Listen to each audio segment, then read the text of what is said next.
Welcome to my channel Padma Pulavarthi vlogs.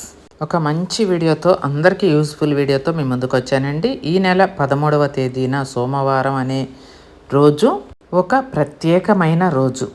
27 సంవత్సరాల తర్వాత వస్తున్న ఒక అద్భుతమైన రోజు రేపనే రోజు.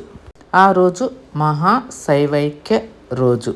ఎందుకు ఇన్ని సంవత్సరాల తర్వాత వస్తుంది, అసలు ఆ రోజు ఏం చేయాలి అనేది మొత్తం పూర్తిగా ఈ వీడియోలో తెలుసుకుందాము. శివుడి భక్తులు అందరూ కూడా ఈ వీడియో వినబోయే ముందు ఛానల్ని సబ్స్క్రైబ్ చేసుకొని మీ సపోర్ట్ నేను కోరుకుంటున్నాను. వీడియోకి ఒక్క లైక్ చేయండి. ఈరోజు చేయకూడని పనులు కూడా ఏంటి అనేది కూడా మనం తెలుసుకుందాము. పరమేశ్వరునికి అత్యంత ప్రీతిపాత్రమైన పవిత్రమైన రోజు అది. ఇది ఆషాఢ కృష్ణ పక్ష చతుర్దశి, మాస శివరాత్రి మరియు సోమవారం కూడా. శివుని జన్మ నక్షత్రమైన ఆరుద్ర కలిసి వచ్చే అరుదైన మహాశైవ యోగం అన్నమాట. దాదాపుగా 220 ఏళ్లలో కేవలం 9 సార్లు 9 రోజులు మాత్రమే వచ్చే ఈ అద్భుతమైన కలయిక మనం ఆ ఒక్కరోజు మనం శివారాధన చేస్తే 100 మహాశివరాత్రుల పుణ్యఫలాన్ని ఇస్తుందని ఆధ్యాత్మిక పండితులు చెబుతున్నారు.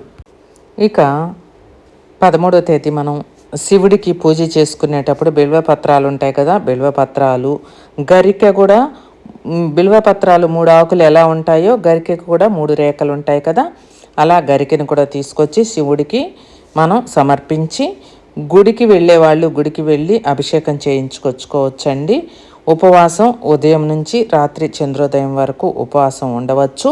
ఇప్పుడు ఈ బిల్వపత్రాలు మనం ఇంట్లో పూజ చేసుకునేటప్పుడైనా మనం బిల్వపత్రాల మీద శ్రీరామ అని రాసి మనం కుంకుమతోటి మనం రాసుకోవాలండి. రాసి మనం శివుడి దగ్గర పెట్టుకొని ఆ గరికను కూడా పెట్టుకొని మన మనసులో ఉన్న కోరికని చెప్పుకుంటే రేపటి రోజున మనకి అన్ని శుభాలే జరుగుతాయి.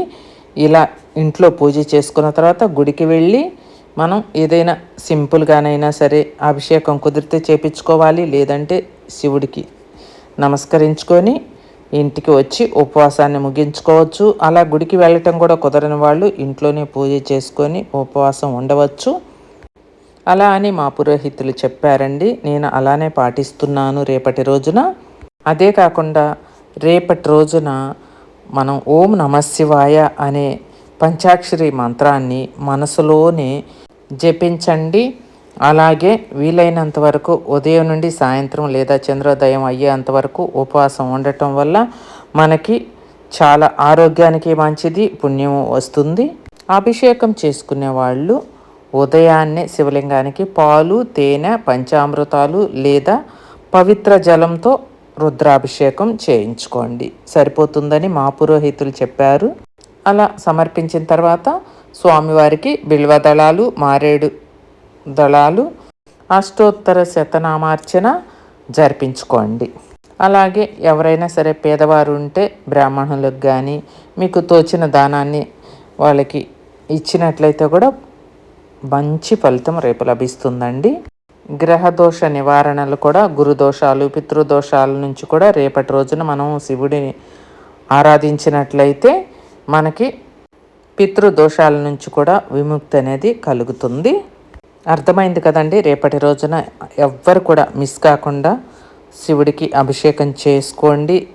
శివుడి భక్తులు, దేవుడిని నమ్మకం ఉన్నవాళ్ళు, దేవుడిని పూజించే వాళ్ళందరూ కూడా మిస్ కాకుండా రేపటి రోజున చక్కగా పూజ చేసుకోండి. మీరు అనుకున్నవి అనుకున్నట్లు జరిగి సుఖ సంతోషాలతో ఉంటారు. ఆ బోళా శంకరుడు మనం కోరిన కోరికలు వెంటనే తీర్చేస్తాడు. కాబట్టి రేపటి రోజున ఎవ్వరూ మిస్ చేసుకోవద్దండి, అంత పవిత్రమైన రోజు. ఈ వీడియో మీకు నచ్చినట్లయితే, యూజ్ అవుతుంది అనుకున్నట్లయితే, శివభక్తులైతే ఛానల్ని సబ్స్క్రైబ్ చేసుకొని వీడియోకి ఒక్క లైక్ చేయండి.